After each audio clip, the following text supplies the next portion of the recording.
जय श्री श्याम। अभी तक मैंने आपको 32 दिन के बारे में बताया। आज हमारा 33वां दिन है और सुबह हम पेट्रोल पंप पे बहुत ही अच्छी सुंदर व्यवस्था थी और उसके जस्ट सामने ही एक ढाबा था। हम नहा धो करके सुबह वहाँ नाश्ता की।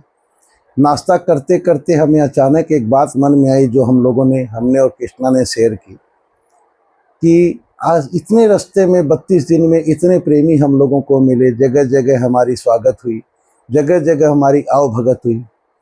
क्या हम कुछ कर सकते हैं? हम 2 दिन कला भवन के साथ रहे, उन्होंने भी हमारा बहुत स्वागत किया, सम्मान किया। क्या हम कुछ कर सकते हैं? तो मन में एक ख्याल चल रहा था। कृष्णा ने कहा भैया हम कैसे कर पाएंगे, ना तो हमारा यहाँ घर है ना कुछ है। तो ऐसे ही मैंने अपनी बात कलकत्ता अपने ग्रुप के साथ शेयर की कि ऐसे ऐसे बात है, क्या करना चाहिए। मैंने कहा देखो अगर कुछ हो सकता है तो बहुत अच्छी बात है।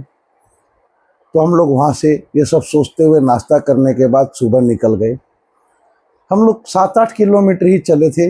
एक अच्छा रेस्टोरेंट, पूरी बिल्डिंग बनी हुई थी, ढाबा था और नीचे में काफ़ी सारी जगह थी।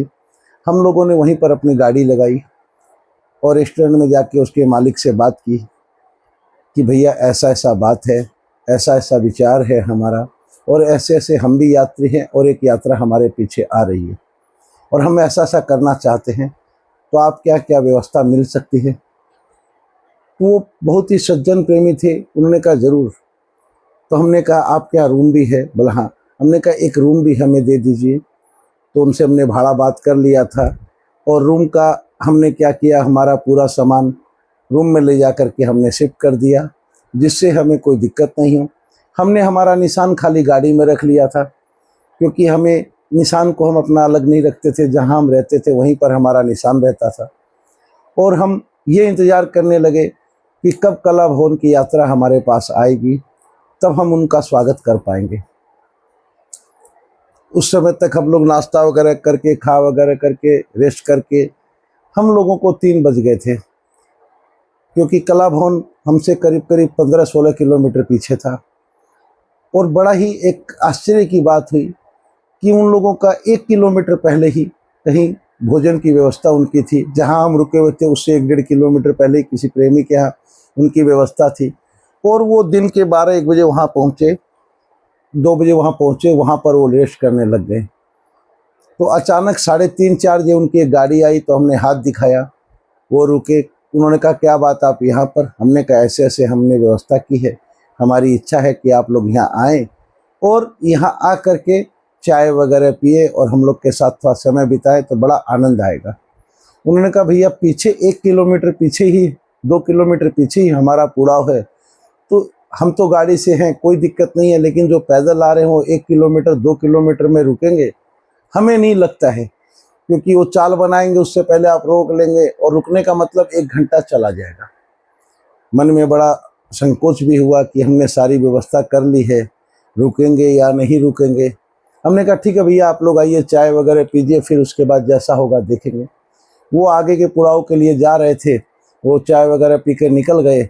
हम बड़ी असमंजस स्थिति में थे कि हमने पूरी व्यवस्था करवा ली है चाय की, पानी की, और अगर भैया लोग नहीं रुके, पुरुषोत्तम गुरुजी भी हैं, संजय भैया भी, मोती भैया भी, राजू भैया भी हैं, रुके नहीं तो थोड़ा सा मन खराब होगा।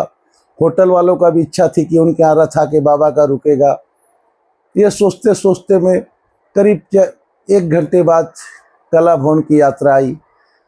हमने प्रणाम किया, वो रुके। हमने उनसे रिक्वेस्ट की कि भैया ऐसा ऐसा बात है, अगर आप 5 मिनट 10 मिनट यहाँ रुके तो बड़ा अच्छा लगेगा और हमने चाय वगैरह हल्का स्नैक्स बनाया है, आप लोग लेंगे तो बहुत आनंद रहेगा और मन खुश होगा।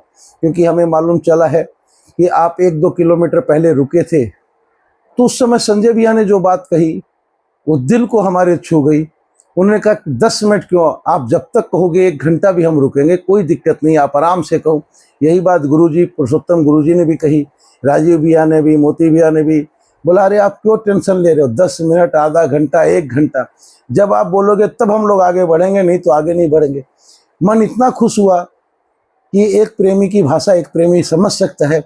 वो लोग वहाँ आए और करीब करीब सब मिल करके 1 घंटा 1.25 घंटा हम लोग वहाँ रुके, चाय नाश्ता हुआ नाच गाना भजन हुए, हम लोगों ने खूब एंजॉय किया। उसके बाद उन्होंने कहा चलिए अब आगे चला जाए। तब हमने कहा भैया आप लोग आगे चलिए, क्योंकि आज रात्रि विश्राम हमने यहीं करेंगे। हमने सारी व्यवस्था उसी हिसाब से कर रखी है। बड़ा ही खुश हुआ, होटल वाले भी बड़े खुश हुए। और वो एक माहौल जो था मैं आपको बयान नहीं कर सकता कि एक प्रेमी की रिक्वेस्ट पे 70 आदमियों की यात्रा, और एक बार रिक्वेस्ट करने पे कि भैया, और जब थोड़ी देर पहले रुके हों और वो रुकना बहुत बड़ी बात थी हमारे लिए, क्योंकि हमारे पास वहाँ कोई बहुत बड़ी व्यवस्था नहीं थी, ना कोई बहुत कुछ था। हमने होटल वाले से बोल के कुछ चेयर लगवा दी थी, वहाँ तिरपाल बिछवा दिया था, लेकिन उन प्रेमियों का जो व्यवहार था, सब आ करके वहाँ प्रेमी बैठे, जो चेयर पे बैठने, जो ज़मीन में बैठने में दिक्कत, जो चेयर पे बैठे, सब एक मतलब वैसे माहौल में बैठे, और किसी ने भी ये नहीं कहा कि चलिए चलिए। ये मेरे लिए एक बहुत बड़ी ताज्जुब की चीज़ थी। और संजय भैया ने जो बात कही कि आप जब तक नहीं बोलोगे नहीं लेंगे, ये मेरे लिए एक बहुत बड़ा भाग्य वाली बात थी, क्योंकि संजय भैया मेरे गंगेज गार्डन में भी रह चुके थे, और आज के दिन हमारे श्याम जगत के एक बहुत बड़े भजन गायक हैं, और उनको बहुत लोग अपना आइडियल भी मानते हैं। और संजय भैया से उसके बाद भी मेरी कई बार मुलाकात हुई है, 5-6 बार कीर्तन में मुलाकात हो चुकी है, उनके यहाँ घर आना जाना भी है मेरा। लेकिन वो एक जो माहौल था बहुत ही आनंदमय था। तो 33वें दिन की रात कला भवन के साथ बिता करके कला भवन आगे बढ़ गया, और हम लोग उसी होटल में, औरैया से 10-15 किलोमीटर बाद में जो होटल था, वहीं पर हम लोगों ने 33वें दिन की रात गुजारी। 34वें दिन की बात कल के वीडियो में आपको बताऊंगा। तब तक के लिए जय जय श्री श्याम।